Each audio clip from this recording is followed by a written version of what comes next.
And then we should be on. I'm streaming into YouTube and LinkedIn. Yes. Perfect. Okay. I'm just checking on YouTube. We are live. Perfect. Okay. Here we go. Hello, everybody. I'm Sudha Jamthe, and this is Weekly WED, our weekly global series here on Business School of AI. And today I am hosting because our usual host, Sneha Jadhav, had to step out for something else. So I'm so happy to see you all. And we are doing this on Zoom. And I see some of you who are joining us, so you'll be able to ask some questions. And I'm streaming this on to YouTube and LinkedIn. On LinkedIn, I will come and check for your questions and bring it back to our speakers here. And we'll be sharing some interesting observations and learning with you. For those of you who are on YouTube, I won't be able to come and respond back to your questions. So I would suggest if you can post on LinkedIn, or if you leave a question, I'll come back and check definitely. I just won't be able to do that live. Okay. I'm a technology futurist, and I've written this book on generative AI called Generative AI, a primer for product and business managers. And been talking about generative AI because everybody's asking me about generative AI. And I realized that everything that we are talking is not representing all of the globe. And so we decided to set a topic saying, what about generative AI from around the world? And who can we call to talk about this better than the Global South in AI program chairs? So we have Pariya Sarin and Susanna Raj right here with us, and they are going to show us what is happening with generative AI from around the globe. And I believe they have an exciting announcement to make with a new call for abstract coming up from Global South in AI. So without further ado, I'm just going to pass it on to Pariya Sarin. Pariya, do you want to introduce yourself and get started? And Susanna, you're going to be sharing the slides, not me, right? Is that okay? Okay, perfect. Do we want to not share the slide and just let Pariya start, introduce herself, and then share the slide? Perfect. This is working. Fantastic. Okay, hello everyone. Thank you for joining us today. My name is Pariya, and I am program chair of Global South in AI at GenerativeAI this year. And Susanna. Okay, thank you, Sudha, for introducing. Okay, why don't we start then? Yeah. So many are coming here. Oh, I have to make this one disclaimer, guys. I'm sorry. Because we are streaming live, and this recording will be available on LinkedIn and YouTube for you for later. So those of you who are joining us on Zoom, if you don't want to be part of the recording, then you need to be offline. And if you don't want to speak up and your voice get recorded, then you can, chat your questions away. And our usual practice here is on the chat, we basically say our name and where we are coming from, which country, because we are very proud of, people from around the globe. And I'm very big on making sure that we get everybody's name, spellings, pronunciations right. So that would help. So I'm going to start and add my name to the chat. But if you don't want to be on camera, you know what to do. Thank you. And back to you, Pariya. And okay. I start screen sharing, Pariya? Thank you. Okay. And let me see, present.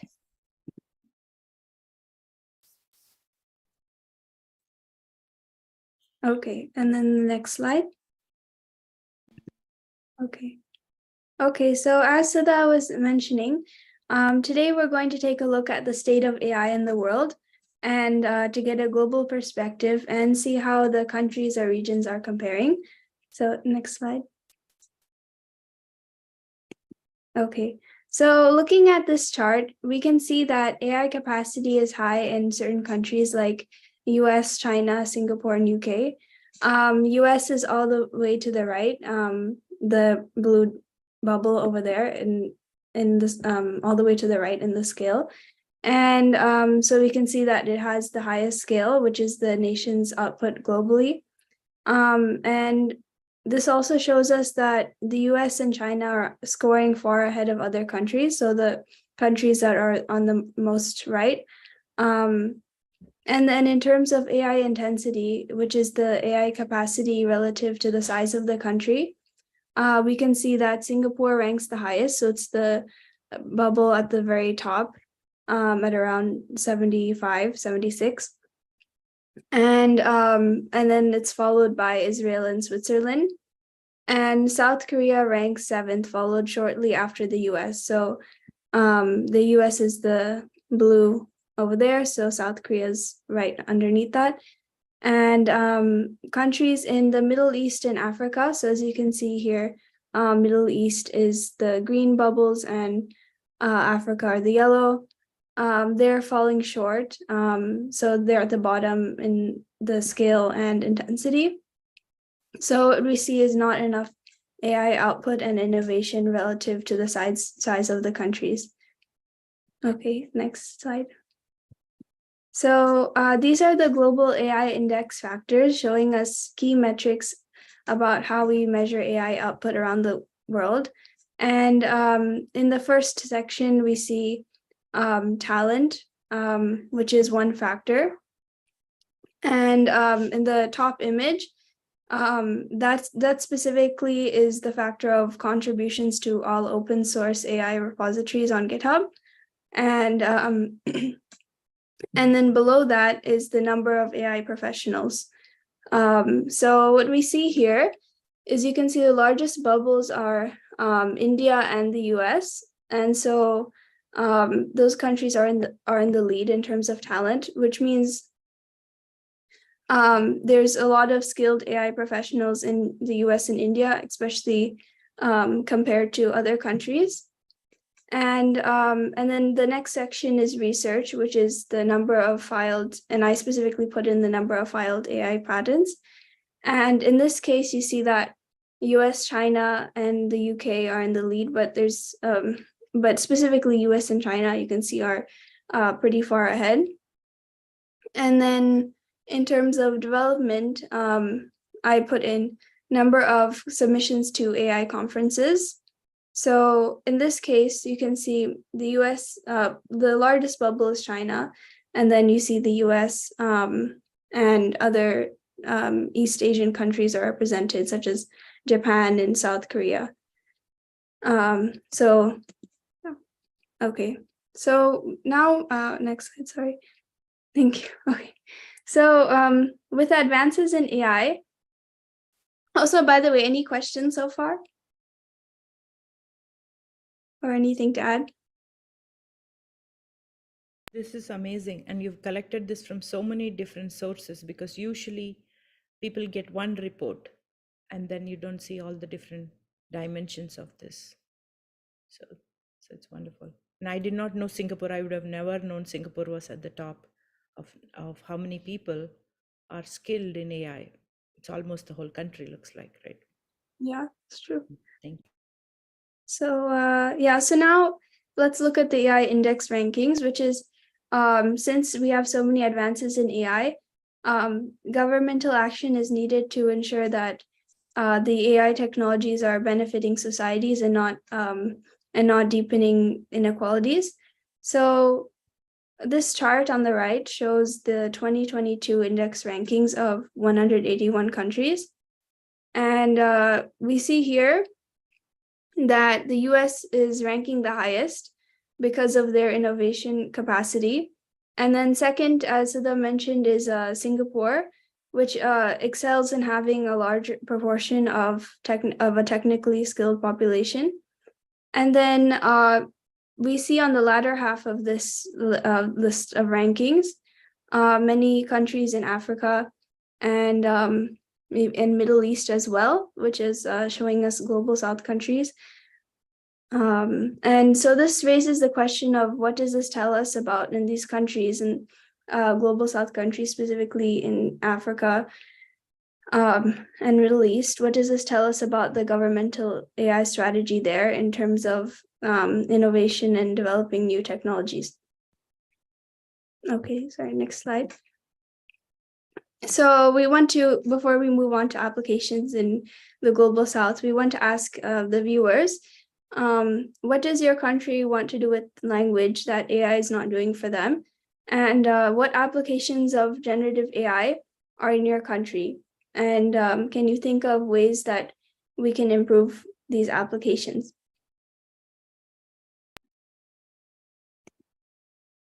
Okay, and I think also like if any responses come in the chat, I can read it.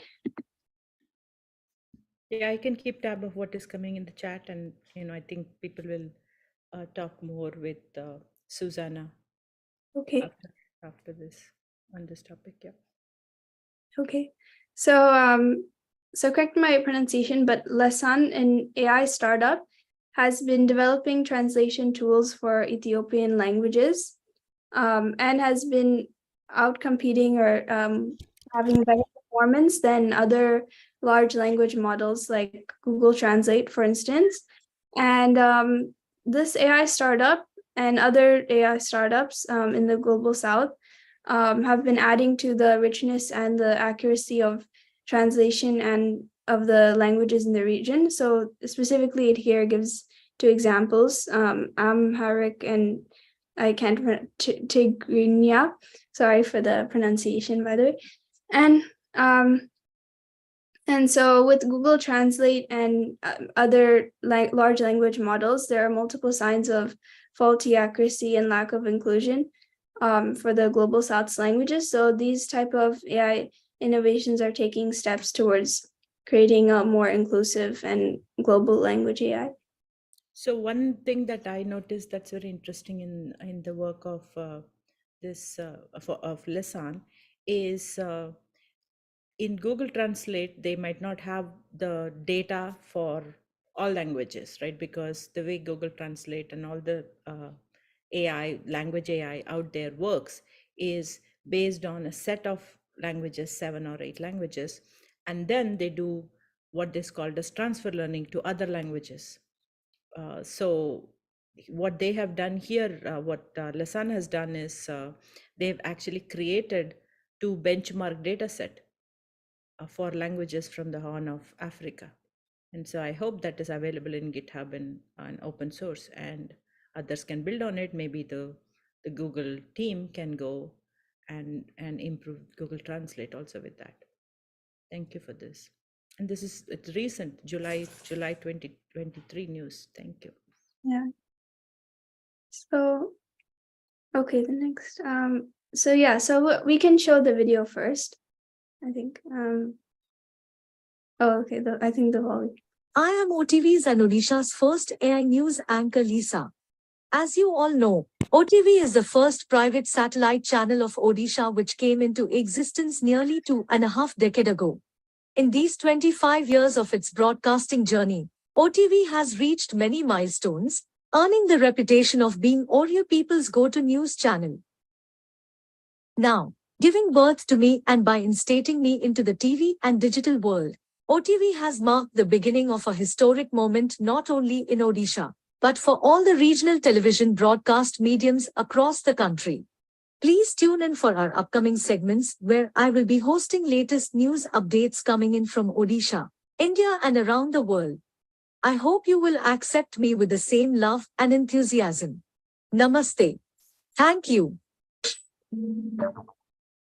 Okay, so this is a great video. It's an amazing example of an AI application that is enriching language models in the Global South. And this type of example of having this news, somebody giving the news, and this is not just happening in India. So there are many AI news bots that are all over Asia, and they're helping to cater to the diverse cultural and linguistic richness of the region. So in Indonesia, for example, digital avatars such as Nadira and Sasya have a translation system capable of translating languages for over 300 distinct ethnic groups. So this is a great example of something that's happening in the state of India, but it's also happening all over Asia as well. Okay. So here are some examples you can see on this globe that we are going to, some applications that we're going to explore further in a moment. Okay, sorry, next slide. Okay, so we're going to go to globalsouthinai.org, and basically, Sorry, Pariya, sorry to interrupt. Can we go back before you do the call? Can we go back? Can you talk to us a little bit about these examples? Because these are the examples of Global South in AI, from Global South in AI, from New RIPS, but these are examples from Global South countries and languages from last year. Can you talk a little bit before you hand over to Susanna? oh yeah. So so basically, I mean, should I also show it on the site as well, the Yeah, examples? that would be good. Okay. So I'll just screen share now. Okay.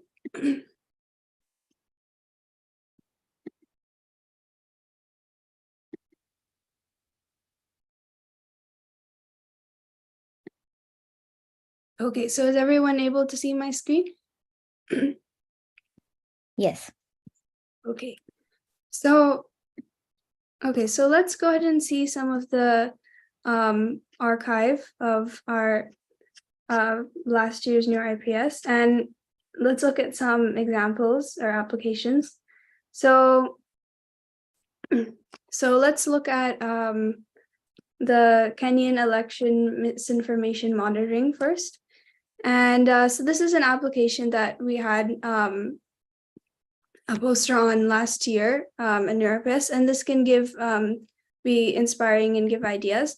So in this poster, basically the Kenyan presidential elections, there was a lot of misinformation that was spreading, and what they did was they because Twitter was had a lot of misinformation.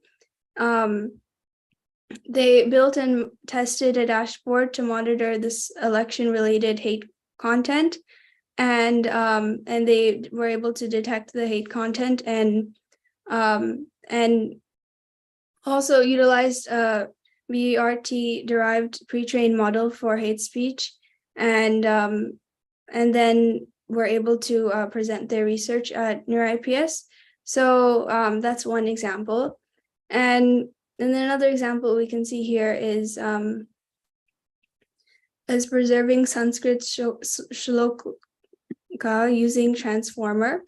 And in this case, what they're trying to do is they're trying to preserve a part of India's culture and something that, so essentially this shloka means song, and currently there was no such database that maps the Sanskrit shloka to its benefit. And so I can just read this rest out for you. So embeddings of each of the benefits are computed using BERT, a pre-trained transformer language model, and stored in the database. An API is built that takes input from the user, and the user gives the benefit he wants to gain as input, for example, knowledge, and maps it to the database. So these are some examples. If you'd like, I can say one more. Or Give us one more example. okay, so What about the Bari one or the in translation for Bari language? Okay, so I can just read a little bit of this one too. So South Sudan has 64 different ethnic groups and probably more languages. So in this case, Juba Arabic is largely a spoken language and no standard orthography exists. The writings that do exist use a Latin-based alphabet, and therefore the research researchers opted for Bari as a case study for a low resource languages because it is the language they were most familiar with. And South Sudan and other countries in the global south are severely underrepresented and largely not benefiting from new technological advancements. So they created a Bari language data set, and that uncovered implicit gender biases and hate speech. So this is, I can also zoom in into their poster. Yep. This is fantastic. And yeah, I can, should I do a quick preview of the different posters here as well? So this is all available on our site, globalsouthinai.org, in our archive. So these are the ones that presented at NeurIPS conference last year. Yeah. And you gave us a sneak peek into some call coming up in the next slide before you showed us this. So I'm eager to get to that soon. Okay, so yeah, those were some examples. And okay, so okay, so should I continue my share or?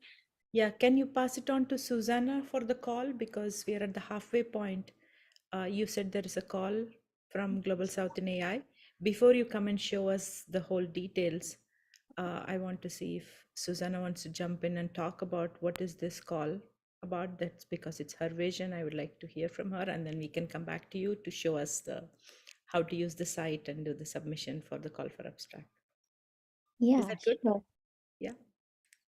Okay, fantastic. And I am very happy because I got a feel for generative AI from around the world. I knew what was in Global South in AI because of my involvement, but all the other examples you showed was amazing. Yeah. Thank you, Pariya. Thank you, Pariya. Okay, thank you. So should I move it up now? Yeah, sure. So as you can all see that we had a very fantastic output, for last year's NeurIPS. This was our first time as an affinity group with NeurIPS, and we had a very successful outcome of 31 authors, so many countries, so many languages, and it was really amazing to see the level of interest from the global south countries to participate in our affinity. So this year we are trying to do something a little bit different. Last year we went the traditional route of being very academically rigorous and having all the double-blind, peer-reviewed process, everything that NeurIPS as one of the world's largest neural processing information system conference requires. We went with that, but this year we are trying to do something a little bit different. Because generative AI is now a very popular topic, and everyone wants to either everyone from the global north, should I say, like the global north is just us in the Western Hemisphere, is almost always either talking positively about it or talking negatively about it. It's like we have the privilege to actually access some of these technologies on an everyday basis, and we also have the privilege of living in a country, living with a language, the English language, which is not a low resource language, it is very high resource language that has been used in the training data for generative AI, that we have the privilege to now have the platform to comment on the positive and the negative impacts of generative AI. And what I was failing, this whole generative AI, ChatGPT were all coming through when I was actually visiting India. So it was really, there was every day, my LinkedIn, my Instagram, I mean, even my WhatsApp group, people, uncles and aunties who don't even know how to use the internet were now talking about ChatGPT to me. It was like breaking up all over the world, and I was in a country that was actually struggling to access basic Wi-Fi, and also I was struggling to access, just access the web. My web browser would not even open without a VPN, and I was like basically struggling on those basic stuff. And I was also seeing the struggle of everyday people over there. with the basic needs of technology. And here we were all enthusiastically talking about ChatGPT and generative AI and its benefits and its negative impact.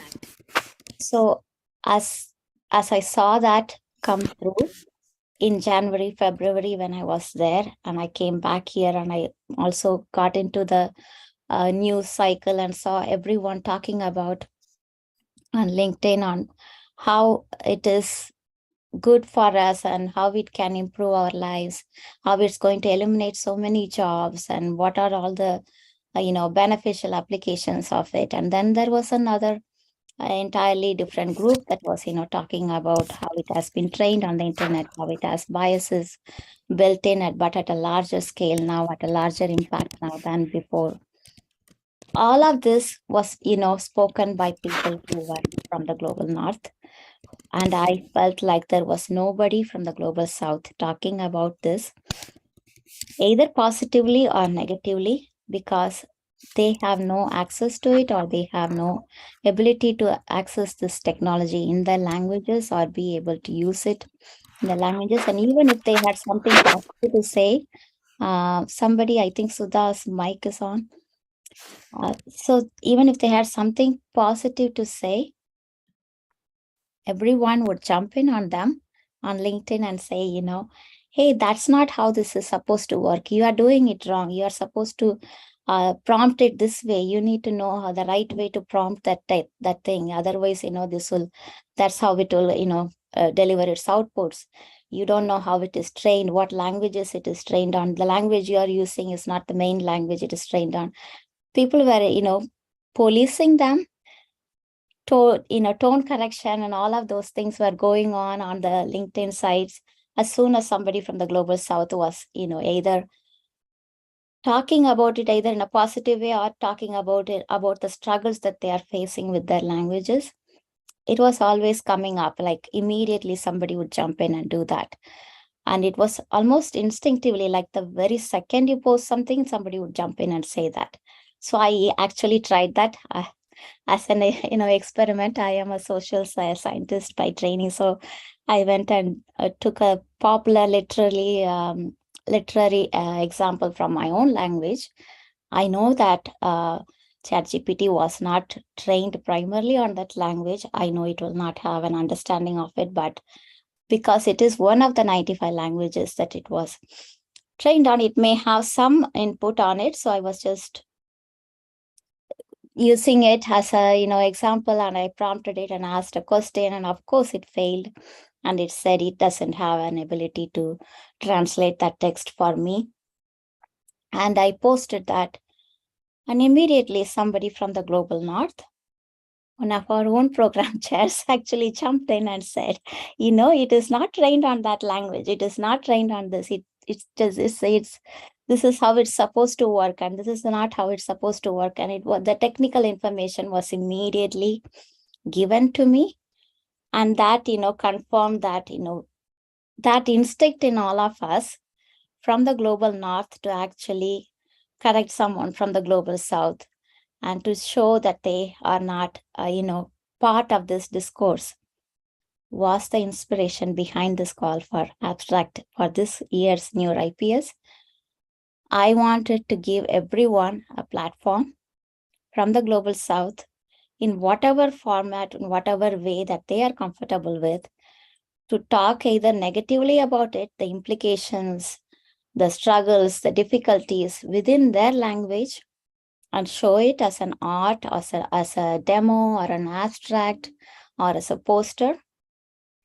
Or they could come and show, hey, this is working so beautifully in my language. This is going to help my country so much. I could build so many technologies with this, and it can help my communities in this way.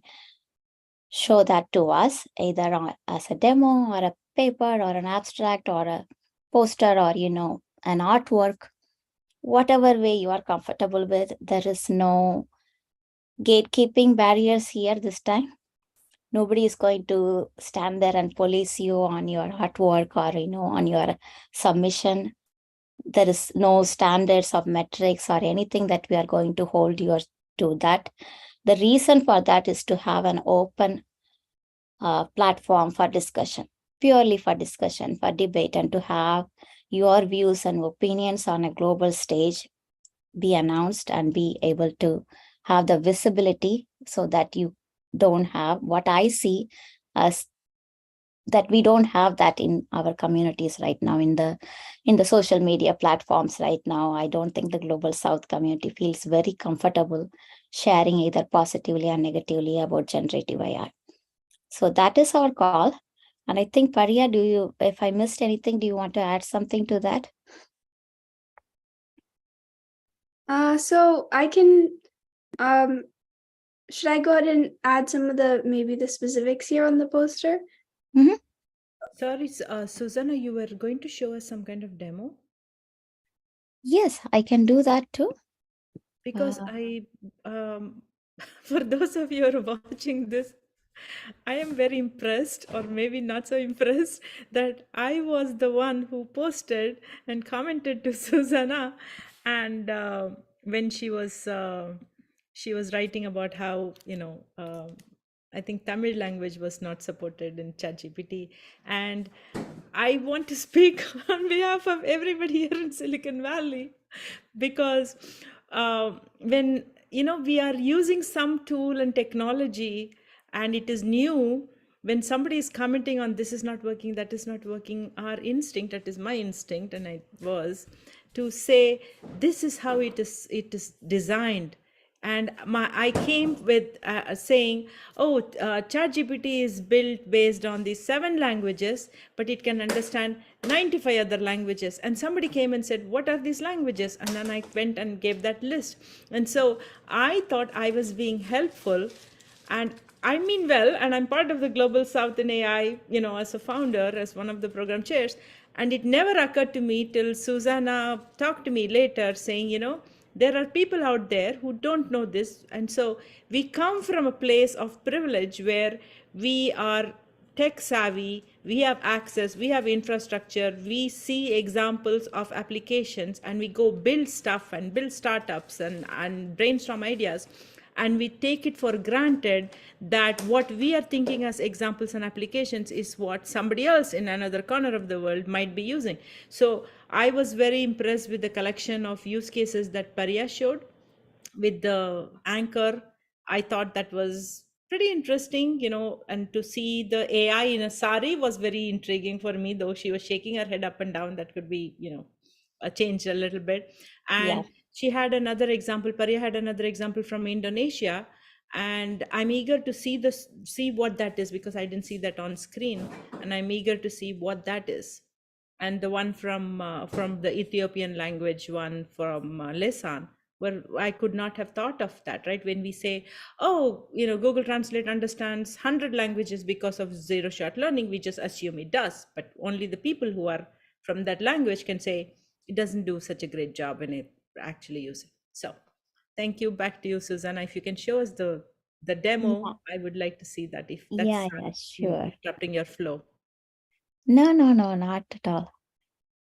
So yeah, I think that instinct is in all of us, and the way I saw it is it comes naturally from a place of privilege, from a place of access.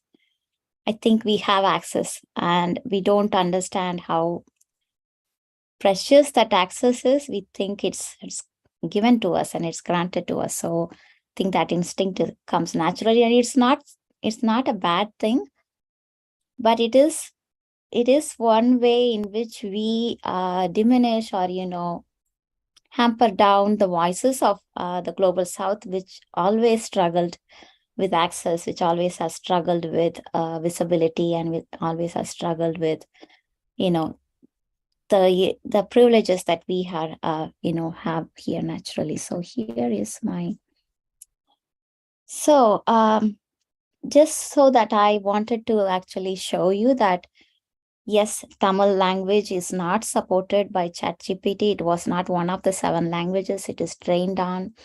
It is part of the 95 zero-shot learning translations. So it has some understanding.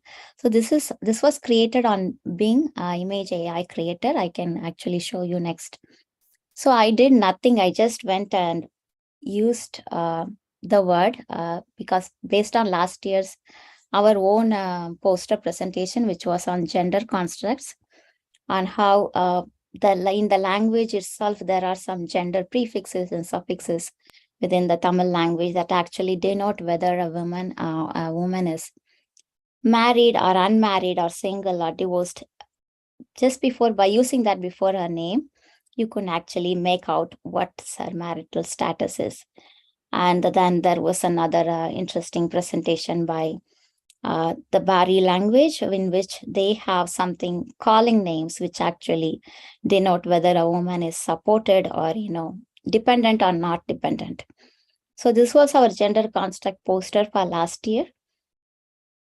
So this time, I just wanted to take that as an example for generative AI. Let me remind you, when we did our new IPS last year, ChatGPT was not that popular or was not even on the, media screens like it is right now. But at that time itself, we were thinking about the original AI applications and how they were biased, and were using that as an example.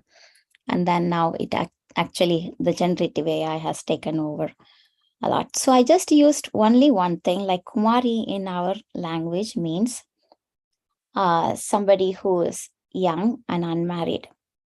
Just if it says, if I say Kumari Susanna or Kumari Pariya, means it actually denotes that she is unmarried, she is young. Just the prefix itself before her name, like Miss or Mrs. in the English language. The same way we have that in the Tamil language. So I just put Kumari went shopping into being AI, image AI creator. And this is what it came up with.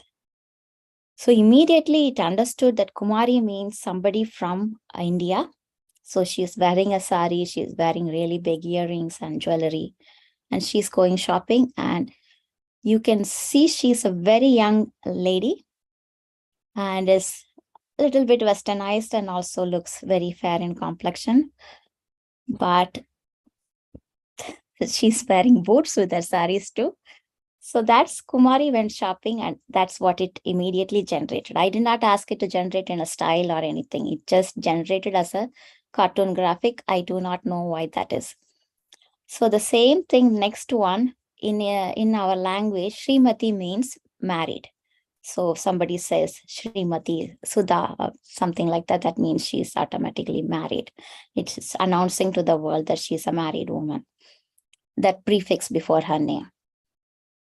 Just like Mrs. Sudha Jamthe would mean married. So Srimati went shopping. As soon as I did that, I don't know why it actually created a photograph instead of a graphic. But as you can see, this is not an older woman, but like a mature woman. And then she is in an Indian attire, so it understood. It did not put her in an Western outfit or anything. It understood that she is Srimati means from India.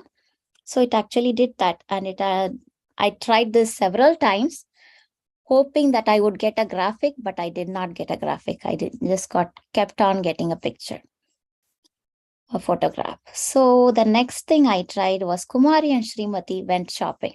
And look what it generated. It generated a older woman who is, extremely well decorated. And then she's going shopping with a much younger girl. So it actually understood the gender construct. It was built into it. Whatever we were,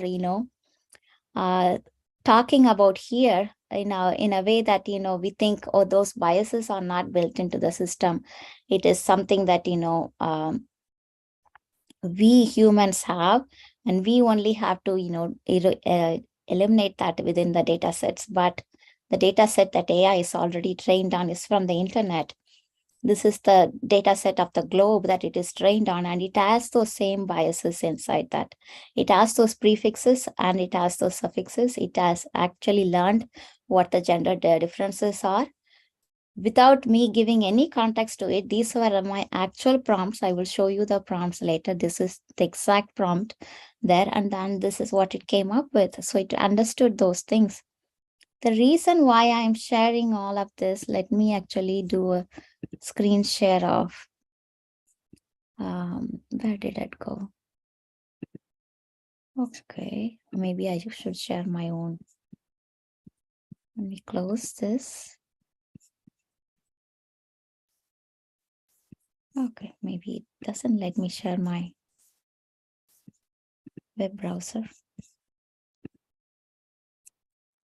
Okay, now it does. I wanted to share so the reason I picked that example was there is actually somebody filed a in the Supreme Court case asking this prefix to be removed from all our official documents. Whether somebody wants to identify as a Miss or Mrs. is her personal opinion, is her personal choice.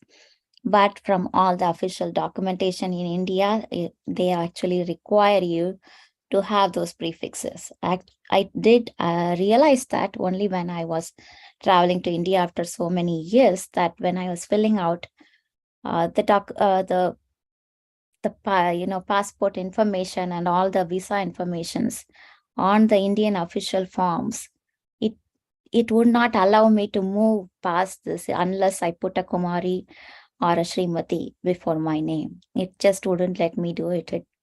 It was a requirement rather than a choice.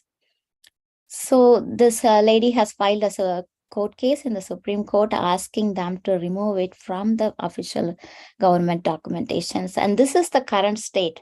Maybe this was a construct that was part of our culture. But right now, in the last 15, 20 years, we are trying to get rid of this construct. But the problem with AI is whatever bias, whether you had it in the past or you have it in the present, it's going to carry it forward. It's not going to eliminate that, or it's not going to magically make it go away in any way, or make the acceptable forms come back into practice.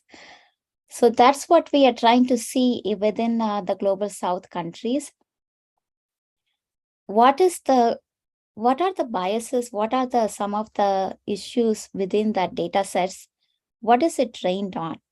How is it understanding certain things? We are not able to actually understand why this generative AI, this document was, generating this image of somebody who has these big eyes and has these big earrings and jewelry. Why is it always, every time I tried this prompt several times over, and it was always coming up with these decorations? So that means the data set that it is trained on is actually on the internet. I tried another one on another different platform. The reason I'm choosing not to use that platform is that because it's behind a paywall.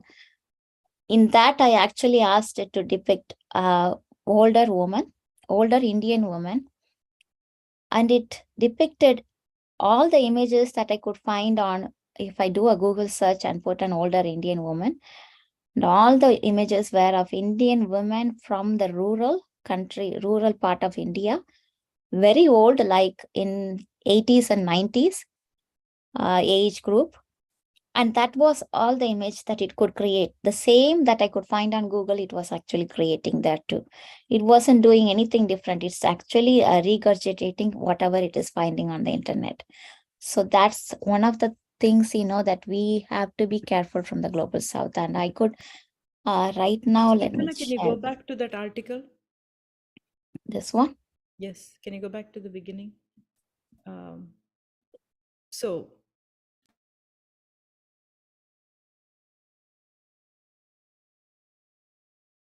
revealing your marital status, is it a public or a private? Right. Does it? So I wanted to add a comment.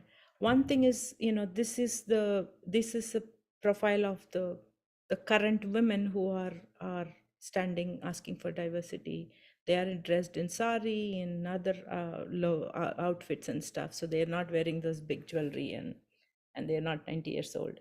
But the interesting thing I realized is this is in the Supreme Court of India. This case is in the Supreme Court of India. And I want to make two comments. One is, in the Indian passport, many years back, maybe into 2005 or something, they changed it that you can have 3 genders. And so people have the choice of one of 3 genders, the way they put it, as male, female, or X, right? That's gender neutral, non-binary.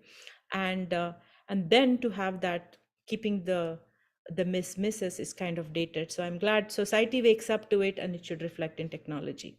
And even in US, when we have to make a comment on a petition or go talk to Congress, to any of our Congress people, right? I am forced to actually say Miss or Mrs. It still exists. It's not just in the government documents.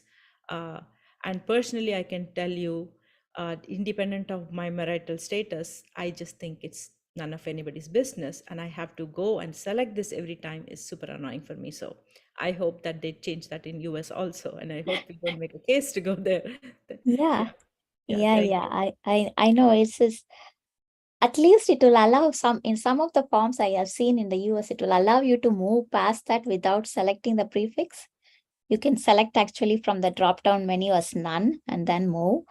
But in the Indian forms, it just wouldn't let me do that. It just was like select something. You have to select something. And that was really. In the communication with Congress, if I have to write to my senator or congressman, I have to select one of them. I don't have a none option. Oh, I okay. have to say Miss, Mrs. I just have to pick that, or Mr. or something, Doctor and Sir. And I was like, am I living in 1900? Yeah. But that's the thing with AI, right?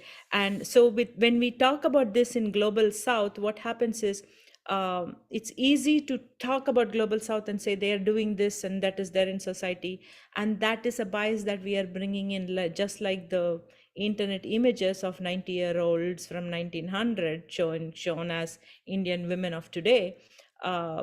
There's biases, right? So that creeps into technology. So that's why we need to hear from people from Global South, just like we had the posters from last year. We need to hear from them. So do you want to go back to the call, and do you want to give us a little bit more information, or maybe Pariya? Yeah, sure. I could go back to the call. The call is, let me see, which poster is that? Pariya? Can share my screen again. Yeah, sure. Go ahead. Thank you, Pariya.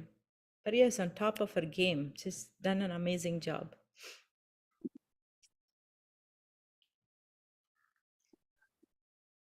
Okay. Okay, so everyone can see my screen? Yes. Okay. Do you want me to give more information, or Susanna, do you? No, you go ahead. Give us a little bit of an update on where they can submit things, because I already talked about the 3 options, and that's very prominent in your poster here. It can be a poster. It can be a demo. A demo can be audio or video, recorded, or, you want to perform live, that's fine too. But it can be a visual art exhibit. The visual art exhibit can also take any forms, many forms, but they all have a requirement, and then Pariya will actually tell you what those requirements are. Okay. So basically making an abstract submission is pretty simple. We'll show you where to go, which is essentially here. Just go to the top of the site and you'll see it immediately. Submit abstract. But you essentially want to submit an abstract that is up to 250 words, and you want to tell us the problem you're solving, which is choose one of the categories. So one is impactful use cases in the Global South. The second option is difficulties or negative impacts in the Global South. And the third is a missing use case in the Global South. So you're basically seeing generative AI's impact. And so one is a good use case, and one is a negative one, and then one is a missing use case. Okay, so does Susanna, do you want to add something there? Yeah, you can submit in any of those 3 categories. If you want to submit an impactful use case, you can. Difficult use case or negative impact, you can, or come across a missing use case, you can do that. But and it has to be either one. You have to pick one after those three categories, and you also have to pick one of the three options. So it can be if let's say you pick a missing use case and then you want to do a visual art exhibit, that's great. Or you want to do a demo, a product demo, or something that you created and you want to show us a little bit of a demo there, that's also fine. Or you want to demo it in another way. We are leaving it very open-ended, so we are not even defining what a demo is. We are not defining what the visual art exhibits are, but they have to be short. If they are audio or video, they have to be really short, like under 10 minutes. And then if it is an art exhibit or like a painting or something like that, and if you go to the newer IPS website, they will give you actually the dimensions of how big it should be, exactly the same as the poster size that is already there. So that's how big your artwork should be. It can be digital, it can be analog, it can be anything that you want to use one of the generative AI tools and technologies to make a statement or a use case for your one of the three options that you have picked here. So make sure you pick one from the left and one from the right. And that's how you should submit. So it's not like you can submit on all three, but you can only submit on one of them. Yeah. Can someone make two submissions? Suppose they want to say this is how some generative AI is used in my country, but they also have an idea on how it could potentially be used. So if they want to have one on the difficulty and one on the missing use case, can they make two submissions? The same person can make two submissions. Yes, they can. Yes. Sorry about that. So does anyone have any other questions? A few of you have joined here. Ine, I see you. Ine was one of our persons who submitted for last year's Neuro IPS. You are also welcome to submit this year. There is no restriction on who can submit now. Anyone from any of the countries. Any ideas that you have that is fitting within any of these three categories, you can submit. And if you think you have an idea that fits in more than one category, make sure you submit in them. But I will prefer that you don't submit two posters. If you are submitting a poster in one of the categories, I would suggest you submit a different kind of output in the other category and not have two posters there, because that would make it a little bit more difficult for us when it comes to actually presenting over there. So I would suggest that. But it's a little bit, we are willing to work with you. So if you have an idea and if you think you can only do two posters or you can only do two visual art exhibits in either in two categories, then we would try to work with you. We would try to make that happen. And so just to be clear, the submission before August 30th is just an abstract, the 250-word description. So it's not that you have to get the artwork done or the poster done. We'll help you with that once your thing is accepted, your abstract is Yes, accepted. the abstract is just the idea. You are actually talking about the idea in 250 words or less. Tell us what the idea is, tell us what the problem is, or tell us what the negative or positive impact is, whatever it is, and how you will be presenting it. Whether you plan to present it as a poster or a demo or an art exhibit, just say what output you will be presenting it, write it out and submit it before August 30th. So one of the things, the reason I was asking this, especially saying that just the idea, you don't need to worry about anything else, is this, right? You don't need to think about the actual artwork or poster, is because I had, we had a presentation, right? Like poster last year, me and Susanna, about gender equality and using inclusive construct in languages. And I took that poster and I said, what is visual art? I mean, Susanna's an artist, she can whip up art just like that, but I'm not. And so how would I present this as art? And given there are generative AI tools and they're supposed to help me, so I went on this exercise trying to depict our poster from last year, which, and it had many messages, and one message I got out of that was that women's the word for women had a attachment to guys because of the patriarchy in many languages.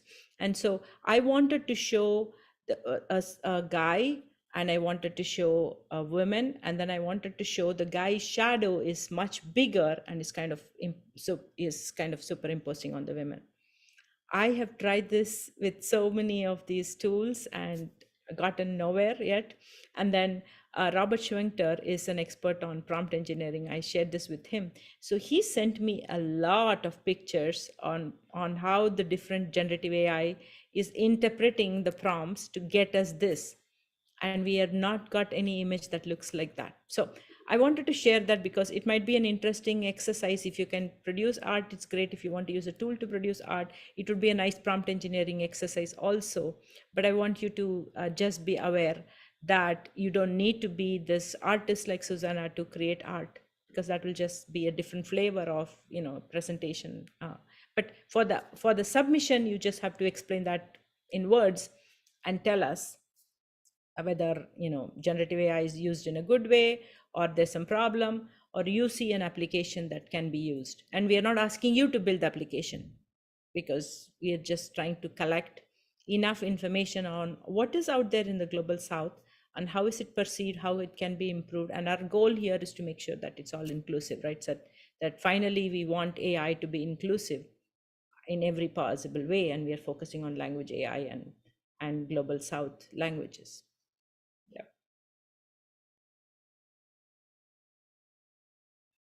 How can people talk to us, Pariya or Susanna?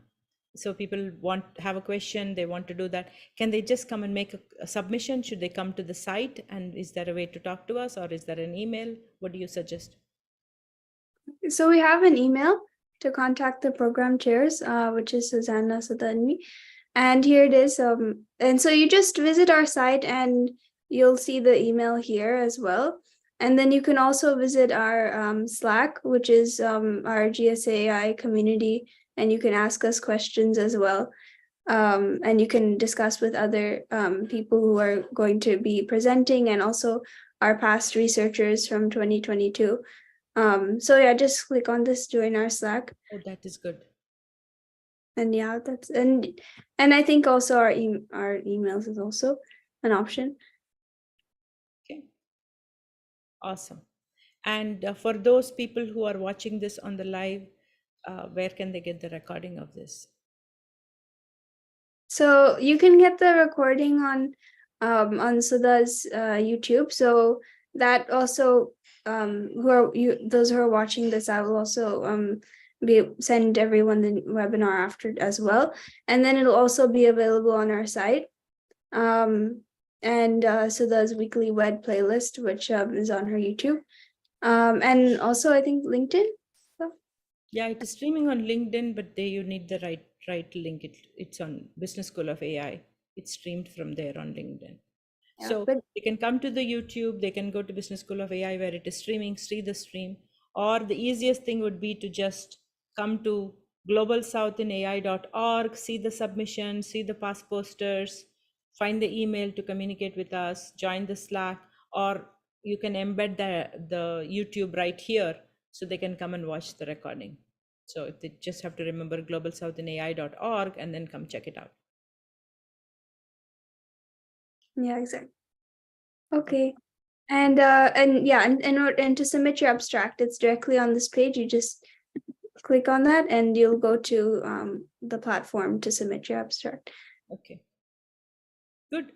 Awesome. This is fantastic. I'm excited to see what submissions we are going to get. I'm more interested in seeing what kind of discussions come out. For example, Ine is here. Ine, do you think you'll be submitting one this year too?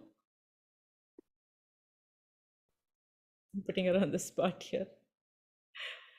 It's okay. You can actually, one of the things for those people who did the submission last year, you can come back and make a submission you can, because you had an idea, you built out a poster, you can build on that idea on, or you can look at generative AI and see what is happening in your country and share that. Okay, Yune is actually chatting. She's not speaking up. I did give that option to people, so she's going to go revisit her with her team and come back. Okay, awesome. I think we are at the end, past our hour, so we should wrap up. Thank you very much, Susanna, and thank you very much, Pariya. Pariya, you did such a fantastic job to give us a feel for generative AI from around the globe. I took some screen grabs. I'm going to go add some comments of my learning out on LinkedIn. So anybody who's following me on LinkedIn will get a lot of notification, and you'll get a link to the recording with a lot of my opinions about this session today. Thank you, everybody. We look forward to your submissions, your questions about the submissions and the conversation. And thank you so much for my fellow Global South and AI team today. Thank you, everybody. And we'll see you next week at Weekly Wed. Bye, everybody. Thank you. Bye. Thank you.